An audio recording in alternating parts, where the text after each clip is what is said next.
Nama Wattier jarang muncul dalam buku sejarah populer. Dia bukan raja, bukan bangsawan, tidak meninggalkan dinasti. Namun, pada tahun 1381, nama ini mengguncang Inggris. Bukan karena ia menaklukkan sebuah negeri, melainkan karena ia mewakili sesuatu yang jarang terdengar dalam sejarah abad pertengahan. Hal ini adalah suara petani yang melawan sebuah negara. Untuk memahami Wattier, kita harus mundur ke beberapa dekade sebelumnya. Inggris pada abad ke-14 adalah negara agraris. Mayoritas penduduknya adalah hidup sebagai petani. Mereka terikat pada tanah, pada tuan tanah, dan pada kewajiban feodal. Hidup tidaklah mudah, tapi masih bisa diprediksi.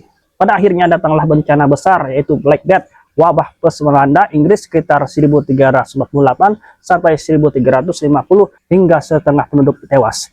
Desa-desa mulai kosong. Nah, ladang terbengkalai. Bagi petani yang selamat, ia menciptakan situasi yang baru. Dan pada akhirnya tenaga kerja pun menjadi langka, upah seharusnya naik, dan memang petani mulai menuntut bayar lebih tinggi atau pindah ke tuan tanah yang lain.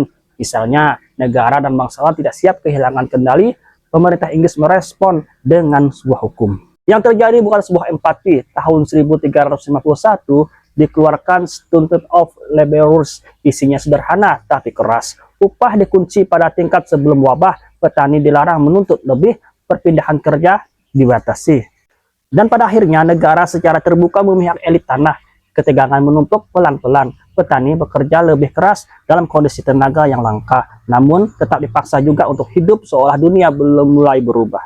Dan pada akhirnya datanglah masa yang baru, yaitu pajak pada akhir abad ke-14. Inggris terlibat perang panjang dengan Prancis dalam 100 Years' War. Perang mulai mahal, negara butuh dana, solusinya adalah full tax atau pajak kepada semua orang membayar jumlah yang sama. Pada akhirnya tanpa peduli kaya atau miskin, bagi petani itu terasa sangat tidak adil. Pada tahun 1381, pajak kepala dipungut secara agresif di desa-desa Kent dan Essex. Kemarahan berubah menjadi aksi. Petani mulai berkumpul, mereka mulai bergerak. Bukan sebagai massa yang liar, tetapi sebagai komunitas yang sadar akan tujuan. Dan disinilah masanya Wattier muncul. Wattier bukanlah bangsawan, kemungkinan besar ialah mantan tentara atau pengrajin. Ia tidak muncul karena hasil silsilah. Hal ini karena kepercayaan rakyat itu sendiri. Ia menjadi simbol orang biasa yang berani berdiri di depan. Di bawah kepemimpinannya, ribuan petani berjalan menuju London. Yang menarik adalah pemberontakan ini tidak sepenuhnya kacau balau.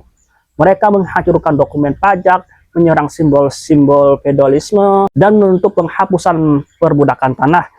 Salah satu slogan yang terkenal berbunyi, "When Adam developed and Eve span, who was the gentleman?" Sebuah pertanyaan sederhana namun radikal untuk zamannya. Di London, mereka bertemu Raja Muda Richard II yang saat itu baru berusia 14 tahun. Raja berjanji banyak hal, penghapusan perbudakan, pengurangan pajak, keadilan. Situasi tampak mereda, namun ketegangan belum selesai juga. Pertemuan terakhir terjadi di Smithfield, London. Di sana Wattier berhadapan langsung dengan aparat kerajaan. Terjadilah keributan. Wattier diserang dan tewas di tempat. Pemimpin mereka mulai jatuh. Dan pada akhirnya tanpa figur sentral, pemberontakan perlahan runtuh, janji raja dicabut, penindasan kembali diberlakukan secara militer. Pemberontakan ini pun mulai gagal. Namun secara sejarah tampaknya jauh lebih panjang. Setelah 1381, feodalisme Inggris tidak pernah benar-benar sama. Perbudakan tanah perlahan menghilang, negosiasi upah menjadi lebih umum. Dan pada akhirnya elit menyadari satu hal, petani bisa diam lama, tapi bukan selamanya. Wattier sendiri tidak meninggalkan tulisan, tidak meninggalkan hukum, namun ia meninggalkan presiden bahwa rakyat biasa bisa menantang struktur lama. Dan ini penting karena sejarah abad pertengahan sering digambarkan sebagai masa pasif, seolah rakyat hanya menerima sebuah nasib saja. Wattier membantah itu. Ia menunjukkan bahwa bahkan dalam dunia feodal, sandaran sosial bisa tumbuh. Jika William de Conqueror mengajarkan kita bagaimana negara dibangun dari atas, maka Wattier mengajarkan hal sebaliknya, bagaimana tekanan dari bawah perlahan mengubah sebuah sistem. Karena petani tidak menulis sebuah sejarah, tetapi mereka hidup di dalam kandang. Petani tidak menulis sejarah, tetapi mereka hidup di dalamnya. Dan kadang, seperti pada tahun 1381, mereka memaksanya untuk bergerak.